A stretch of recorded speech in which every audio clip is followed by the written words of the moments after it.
What's up, you guys? Sean Ross Sapp, managing editor, Fightful.com, FightfulWrestling.com. It is our third birthday today.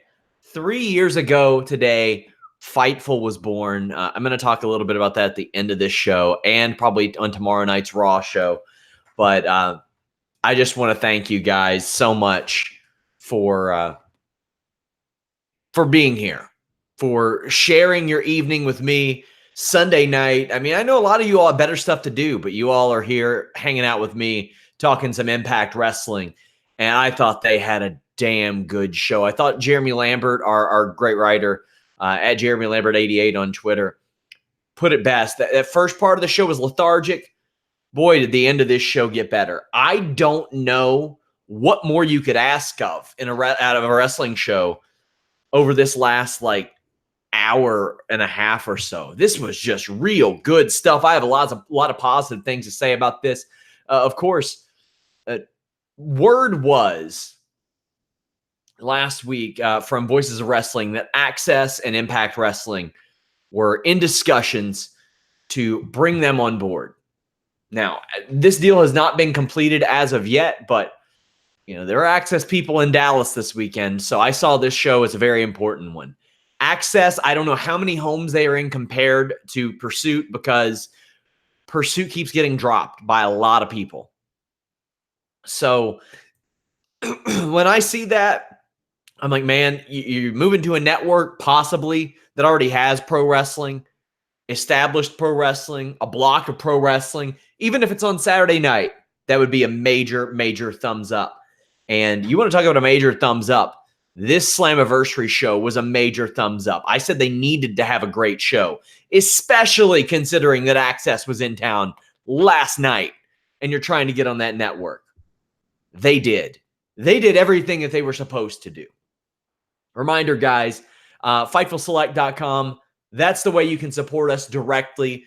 Every week, Steven Jensen reviews Impact. He reviews NWA content. He reviews ROH. He reviews Evolve, Beyond, all kinds of non-WWE stuff on the Weekender podcast. So if you're looking for weekly reviews, subscribe to Fightful Select. It's a good time over there. You can also ask me any questions you want about Impact Wrestling over on our Q&A shows. I do another one this week. We had one with Jimmy Van this week. But guys, if you all want me to read your comments or answer your questions on air here, donate a super chat, any amount you want. Celebrate a birthday with some money. We got writers to pay, my friends. Let's go ahead and talk about this show. Willie Mac defeated Jake Crist, TJP, and Trey Miguel. I think that Willie Mac should be pushed to the top of this show. I honestly see Willie Mac, Moose.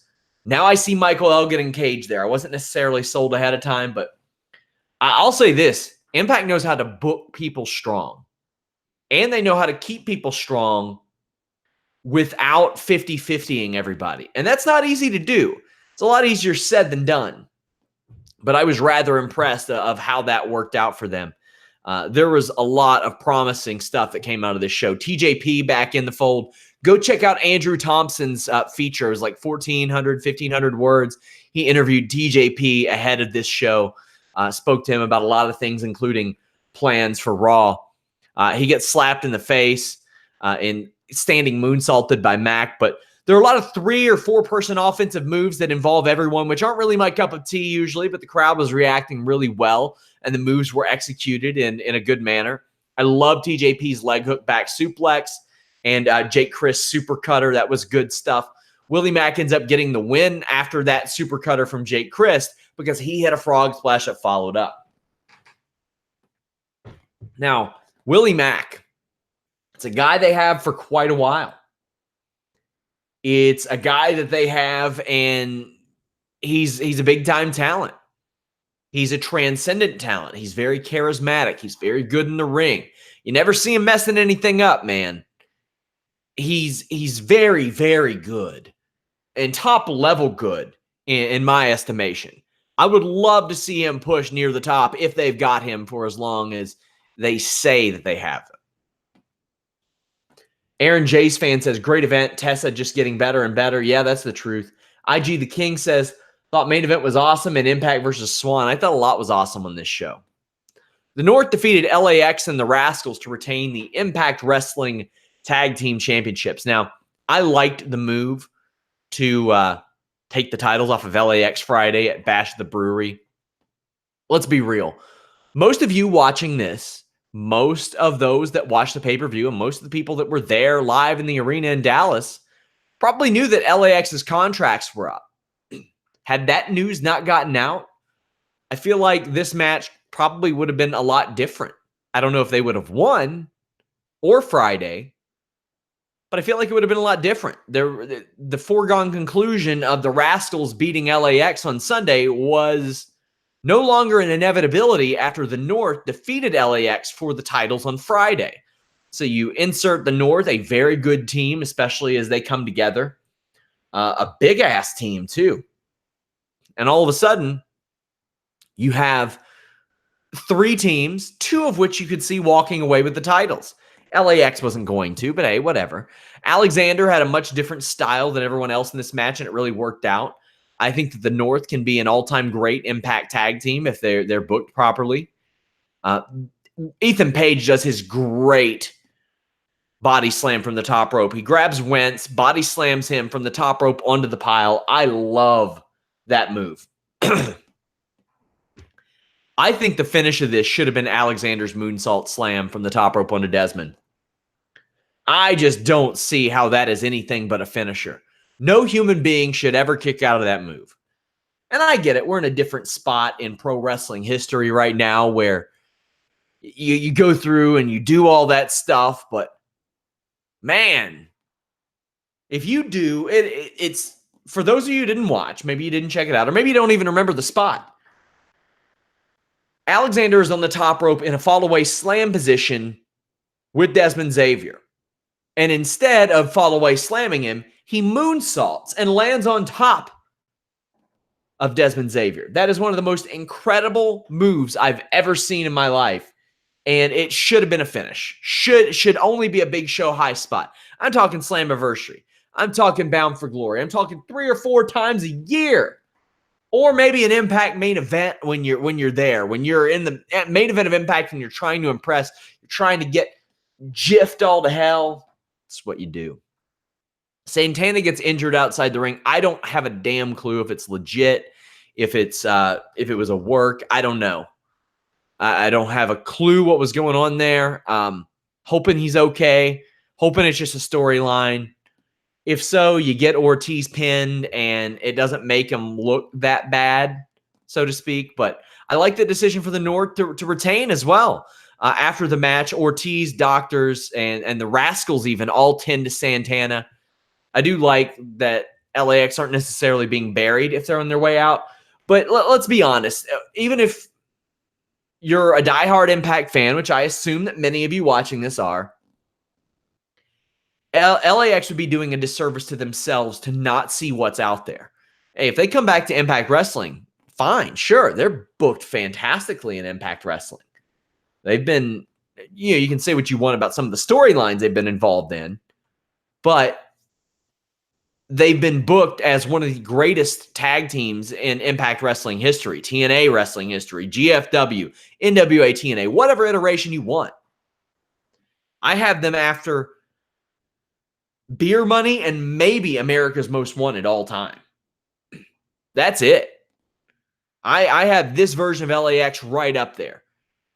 And if you don't have them in your top 3 or the best ever in the company, you got to have them top 5.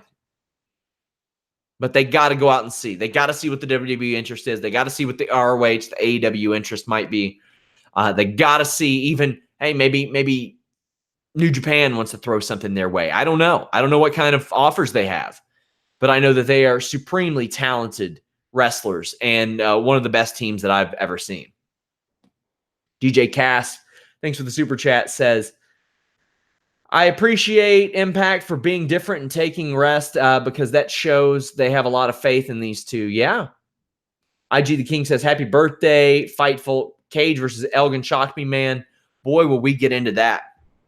First blood match, Eddie Edwards against Killer Kross. If you all didn't, go to Fightful.com, click the exclusives tab. I had like a 5,000-word long-form feature on Killer Kross. There are a lot of people in this wrestling business who are working for that crossover between MMA and pro wrestling, Killer Kross is one of those names. I really appreciate what Killer Kross is doing. Fightful was founded on the crossover between pro wrestling and MMA. And Killer Kross is so good that he can just blend in. Unless he wanted you to know, you would never know that he had an MMA background. And this past weekend's Future Stars of Wrestling Natural Born Killers show, Jon Moxley showed up. If that's not a ringing endorsement of what Killer Kross is doing, I don't know what it is, because Jon Moxley got right in Killer Kross's face. And I believe, no matter what country it is, or company, or country for that matter, that Killer Kross and Jon Moxley can be a major, major feud in pro wrestling. Well, this is a first blood match. I mentioned on the preview, not quite sure why Impact wants Eddie Edwards to be Tommy Dreamer 2.0. They still got Tommy Dreamer 1.0 showing up all the time. But Kross is all painted up, hits a tree slam onto the apron pretty early, and really methodically destroys Eddie Edwards. But Kross for that role is a hell of a foil.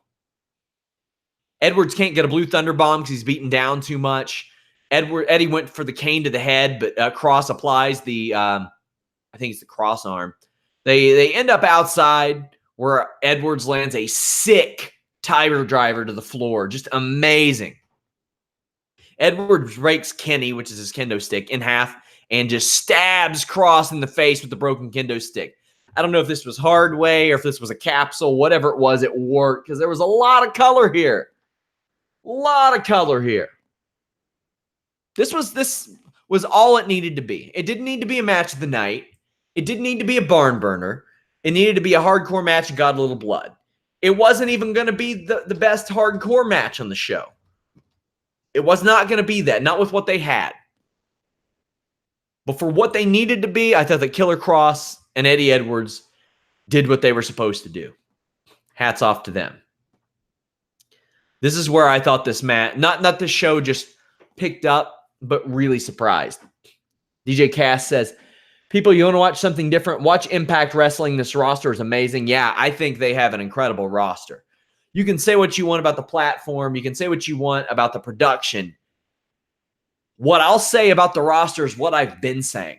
There are over a dozen people on this roster that if they were free agents would get interest from every major company. And the women that are on here, there's probably about 4 or 5 of them that would get calls from everybody but New Japan because New Japan doesn't hire women. Just great. Mazza says, Tessa versus Becky one day will be fire. Sasha wishes she had the career Tessa has now.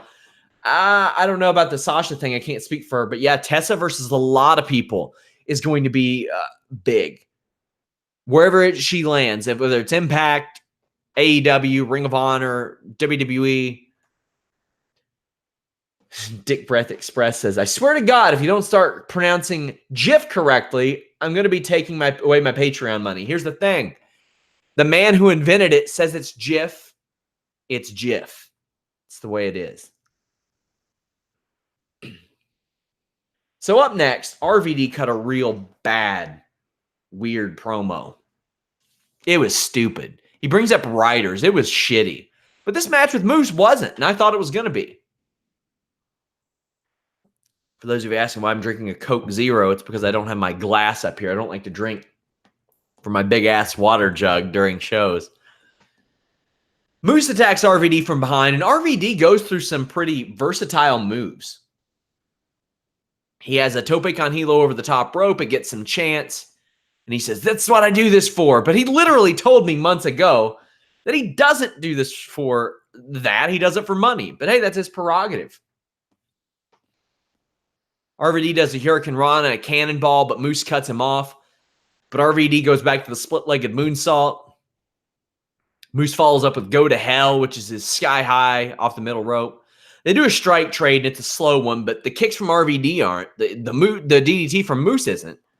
But Moose punches RVD in the dick, and the ref keeps using the chair. Now, this is where the match got bad. Because all the work that these two guys did was undone by whoever agented this match or whoever came up with this. The ref is standing and watching RVD with the chair, holding it. After Moose brought it in and the ref tried to take it away. I don't care who introduces the chair. If the other guy's holding it, the ref's got to try to take it away. Moose gets dropped onto it, so no DQ. What? That was weird. So RVD goes up and does a frog splash, but does it into the chair. Moose wins with the no jackhammer needed. I'm not big on the flip that he and Lashley do out of these. It's not my jam. It's not for me. But Moose is a great built heel. I really dig him. I really think he should be near the top of the card too. And now I don't think Johnny Impact should be at the top of the card. I didn't think before tonight that Cage should have been, but his match showed me something really special. RVD put over Moose just like he should. RVD's been putting people over. Put over the North. I think Sabu did, though. Wrestling about two matches a month. Sorry for the stutter there. So Impact's getting what they paid for out of Rob Van Dam. He had a decent match, but boy, that finish was crappy. But Moose and RVD I thought was perfectly fine. Beyond perfectly fine, these Impact Knockouts had one of the best Monsters Ball matches I've ever seen. IG the King says the finish of the First Blood was so creative. Yeah, I liked it a lot. I had to take a drink of my water. Couldn't handle it anymore. Let's talk about the performances that Taya, Su Yung, Havoc, and Rosemary had. So I am not big on the underworld, otherworld horse shit that goes on. I do not like it. I've never liked it. If Jeremy Borash and Matt Hardy were around, I'd probably like it a lot more. All due respect to Jimmy Jacobs, I know a lot of that's his baby. I had a great feature on Jimmy Jacobs. Go check it out, guys. Enhancement Stories. It's under our exclusive section, but the video is up. You actually get to watch Eddie Edwards' Cruiserweight title match with Nunzio, where a lot of stuff went wrong. Just went terribly wrong. But go check that out. Taya has such a great presence, and then Havoc's boot has a great presence on Taya's face. Taya stapled Su Young's head. Taya did an inverted code red that I think was a little too cute by half on Havoc on the ladder, but one of the best spots I've ever seen in a ladder match. Su Yung superplexing or getting superplexed onto a ladder by Rosemary. Holy crap, man. That ladder doesn't give, my man. Not when it's all folded up. Holy crap, that was incredible. They tried to have Taya there to do the spider suplex, which is the rope hung German along with it. And Havoc moved out of the way. So it involved all four women technically. Didn't need to involve Taya, but that was a hell of a spot, man. That was filthy. Filthy. Taya then surfboard stumped Rosemary into the thumbtacks. Taya took out Rosemary with a side effect through a table. Great stuff, man. Now, when Taya kind of came back and got involved, and you already had Jordan Grace, you had Tessa Blanchard, you had Kiera Hogan, who I think is just massively underrated. I wondered how Taya would fit in here. Taya Valkyrie has risen to the level of a main event caliber talent in Impact Wrestling. And as we see, women are main event caliber talent in Impact Wrestling. I think she's done amazing. I can't say enough good things about Taya Valkyrie. I had my reservations about Havoc coming in, but she's done great. She has not slowed down. She tombstoned Su Yung off the second rope into tacks. Wow. And then Taya capitalized and crushed Havoc with a chair and stole the pin.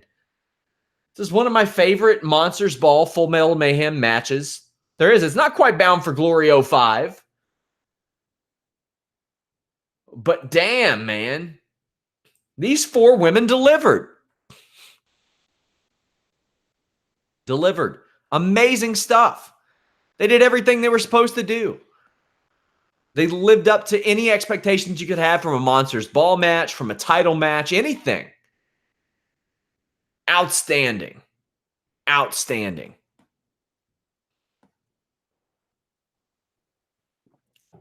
Rich Swann defeated Johnny Impact. Rich Swann got elevated tonight. I thought WWE should have held on to Rich Swann. I know he had that stuff that was going on, but as we learned, that wasn't quite what it seemed. Johnny Impact cuts a way better promo as a heel than a babyface. It wasn't great or anything. It was a lot better than those really bad babyface ones.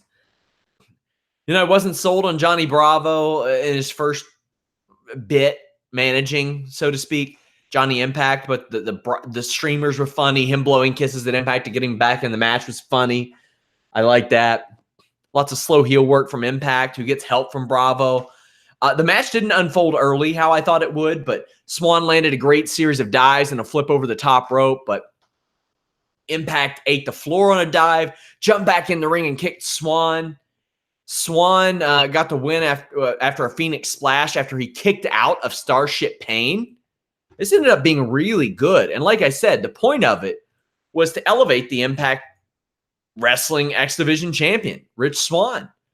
Somebody who hasn't been world champion yet, but beat a former world champion. Beat somebody who's been in Lucha Underground. Beat somebody who's been in WWE and competed at near main event levels in WWE. Competed for the world championship multiple times. Did Johnny Impact. So I thought that this was a very important show for both Impact Wrestling and for Rich Swann. I see somebody saying, Johnny should have gotten that win. No, he shouldn't. Because this win helps Rich Swann a ton. Losing doesn't hurt Johnny Impact at all. Winning didn't really do anything for Johnny Impact. Johnny Impact doesn't need a championship to draw people to Impact Wrestling. Whoever's going to tune in to Impact Wrestling to watch Johnny Impact is going to do that whether he has a championship or not. Not going to do a damn thing.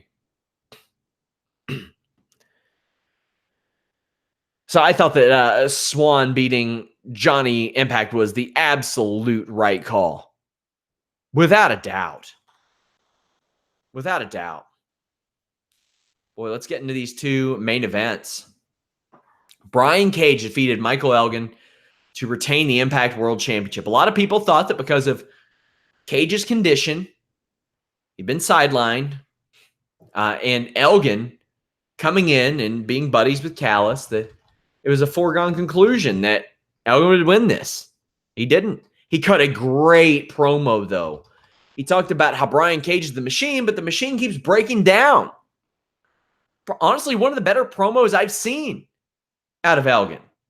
Now, I know there's a lot of concern about Cage's well-being and stuff, but I mean, he's wrestled like 7 or 8 matches since he had that nasty situation at Impact Rebellion.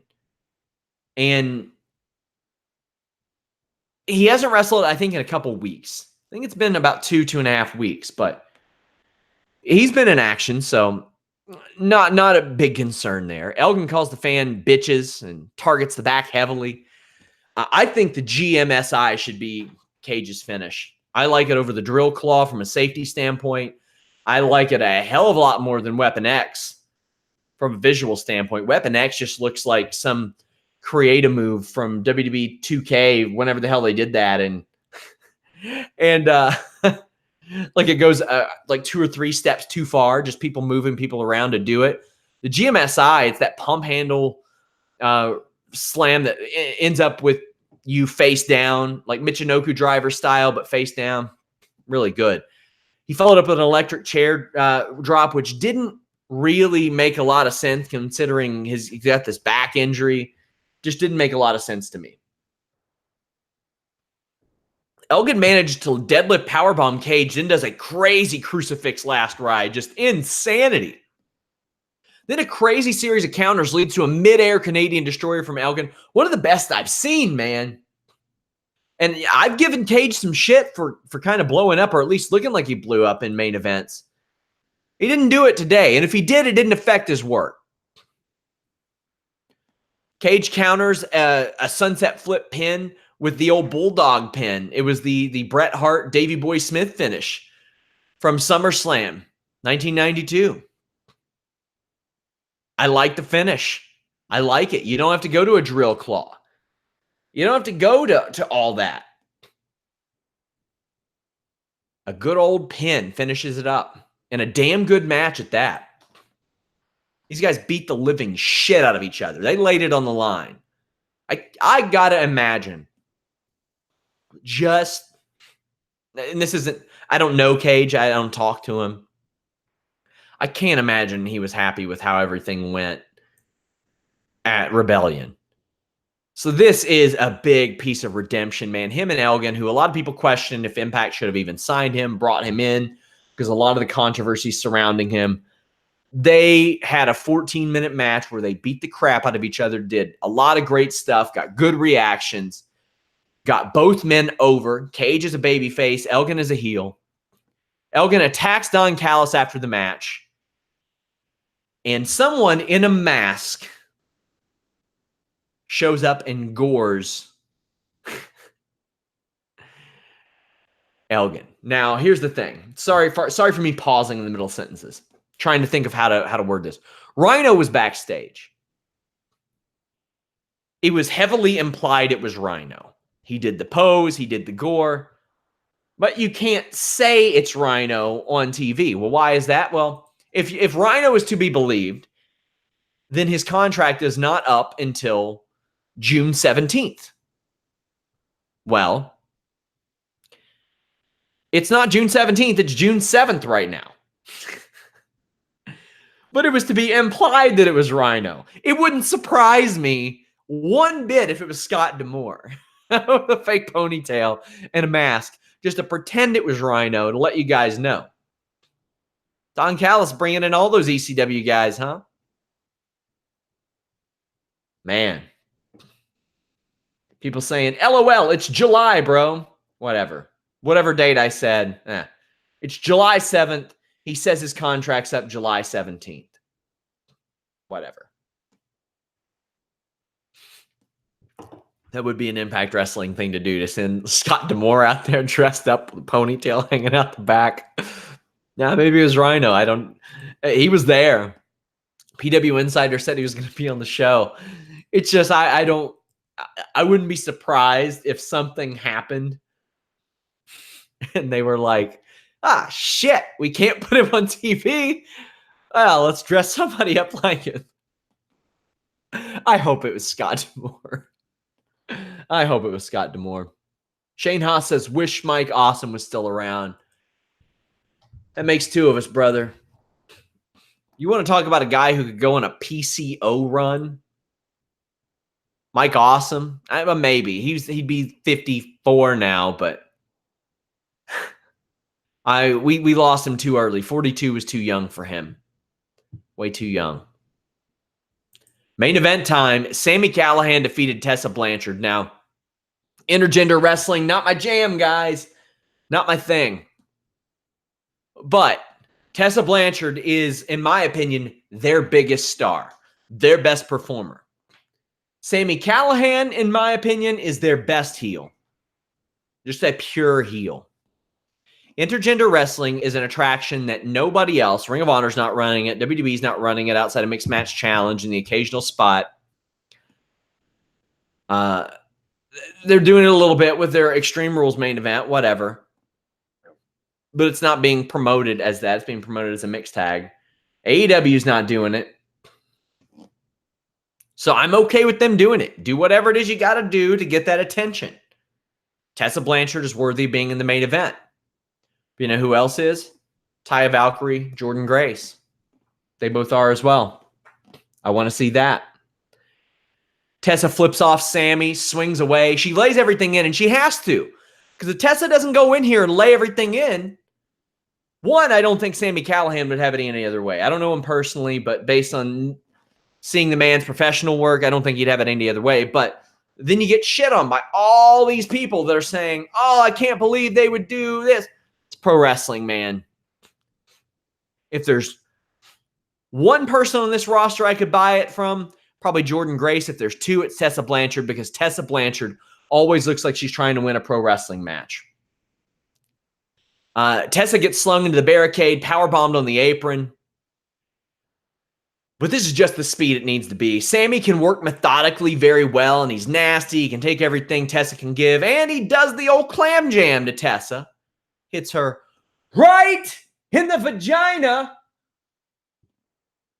Samoan drop from Tessa hit. She does a great tilt-a-whirl DDT. But Callihan unleashes a monster combo. A get out of here, a punt, a power bomb, STF. Blanchard has to fight to get to the ropes, ties him up in the ropes, and does that rope hung magnum. Tessa gets really, really aggressive. And the ref tries to pull her off, and she elbows him. So when she elbows him, the ref's gone. Callihan's able to use the bat, cracks her in the face with it. She kicks out. Callihan beats up the second ref. I kind of think that should have been the finish, but I'm okay with it not being. Then Blanchard goes right to the penis, then gets a bat in the stomach, hits a magnum, but Sami kicks out. She applies a modified crossface, and they sold me a ticket here. Sold me a ticket. Thought that he was about to tap out. He did so well. Just amazingly well. Rolls in and out of it, modifies it into a dude buster. I thought that was the finish too. It wasn't. Blanchard kicks out. Blanchard goes thumbs up, thumbs down. But then Blanchard just gets pile driven into the ground. That's a wrap. And I am all here for. All here for a pile driver finishing this. Sami Callihan hands a bat to Tessa and gives her the ring. I would not have hated if he beat the living shit out of her with the ball bat and set up something even more for Bound for Glory. I would have loved to have seen a storyline where Impact Wrestling was like, okay, listen, we entertained the intergender thing and it got way too out of hand. We can't have that. We can't have that.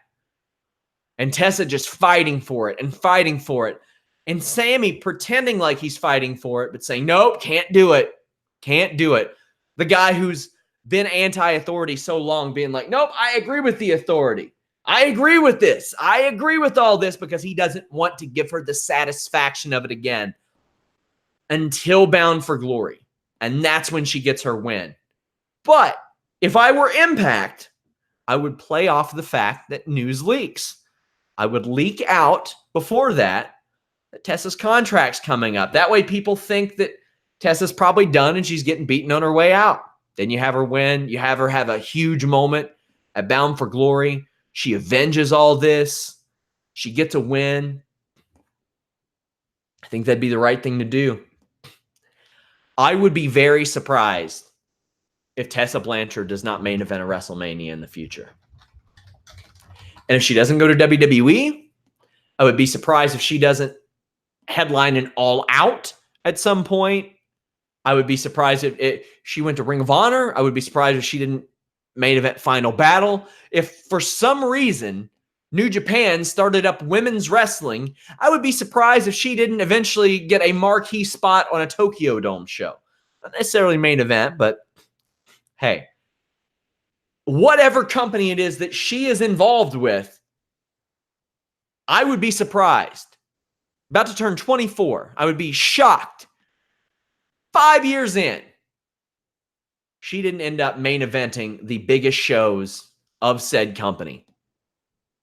She is one of the most incredible performers going right now. She wins. Even though she didn't win tonight, she was a winner. I keep saying that. Everything about her, from her music to the way that she walks out, to her movements, to her moves, to her urgency, it screams out winner. And from what I understand, she's matured an awful lot lately, too. That was Impact Slammiversary. It was a good show. Reminder, subscribe to Fightful Select. It helps us support our independent wrestling journalism, our independent journalism covering pro wrestling. Helps us go out and get a lot of stories. I've got some interesting news up there about tomorrow night's Raw. I had an update on Randy Orton's injury status. A lot of people didn't even know he was hurt. Got a lot of neat stuff in there. Shane Haas says, could LAX end up in WWE? Is Diamante signed anywhere? Diamante is not signed anywhere. If I am Ring of Honor, if I am AEW, if I am Impact Wrestling, hell, if I'm WWE, I am immediately signing Diamante, Ivelisse, Mercedes Martinez. Why the hell are those 3 women not signed? I don't know. It is Fightful's 3rd birthday. I'll be frank with you guys. There are a lot of people that are watching this that hate watch it because there are a lot of Impact Wrestling fans that do not like me, but I thank you guys for joining us anyway. 3 years ago, we really rushed the launch of Fightful because I wanted it out before UFC 200. And this was a vision that I believed in. MMA and pro wrestling are my passion, both from coverage and, as some of you guys know, I love to train in both of those. It's everything that I want. Not an hour goes by where I don't think about pro wrestling or MMA, even when I'm not working. And some of you guys know I don't not work a lot. To this point, I've not had 2 back-to-back days off in the last 3 years outside of my wedding. So you all supporting us, you all leaving the thumbs up and subscribing and leaving the nice iTunes reviews and leaving the super chats and subscribing to Fightful Select means so much to us, because I know that the common perception of wrestling media is, oh, they copy and paste everything. Oh, they guess. They make stuff up. They're just taking what Meltzer said and doing this. That's not what we do. Do we aggregate? Yeah, we do. But I'm hunting down news every day. I'm nagging these wrestlers. I'm nagging people that are backstage. I'm nagging writers. I'm nagging production people. I'm getting news for you guys. And we got Andrew Thompson interviewing people. Jeremy Lambert interviewing people. We had James Lynch here for a year and a half. Didn't even watch pro wrestling. And the man got dozens of wrestling scoops by talking to MMA stars and MMA managers and all that stuff. We've got Carlos Toro, the most underrated combat sports coverage guy in the world. We got Steven Jensen, who covers 5 different shows on one podcast. Warren Hayes, who I think does the best one-man reviews of anybody in the world. To me, it's him and Jason Solomon at the tip top as far as like reviewing all this stuff. One man, he does it. We got some really, really great people at Fightful, and Jimmy lets me do what I want. I've had some real nice offers, which I can't really go into detail on, but I look at that and I'm like, they gonna let me do an NBA podcast if I want to? No, probably not. Are they gonna let me just do whatever I want? I've decided long form features at a drop of a hat. Like, I decided to do the Killer Cross thing 3 days before. Would they let me do that? I don't know. I know I couldn't have done that at other places that I work, but the support that you guys give to that, making things like enhancement stories and making a finisher and my long form features a success, that shows the people that I work for that my vision is a good one. It shows people that I work for that the stuff that Andrew worked so hard for and the stuff that Jeremy worked so hard for, 2 guys that are cut from the same cloth as me, it shows me and them that it's paying off. And we have the benefit of that a lot of other websites don't, and that Jimmy Van ain't surviving just based on this website. So we're able to bring you that stuff with substance. We're able to care about our stories. So when I tell you guys this is my life's work, I mean it. And I can't thank you guys enough from the bottom of my heart for supporting it for 3 years. And this is where I want to be for the rest of my career. Hopefully the rest of my life. Hopefully I don't get too crazy in my older years. But hey, I know that there's a lot of you guys, maybe we've had disagreements on Twitter. Maybe we've gotten a little snarky with each other and all that stuff. Ultimately, it's just wrestling, guys, but I care very much about what I do, and I care very much about you guys. And I'll expand on this a little bit tomorrow night. Alex has been here with me since day one, and I kind of want to share that with him. We'll talk about it on Wednesdays. Listen, Your Boy podcast. But thank you guys so much. Till next time, we're out.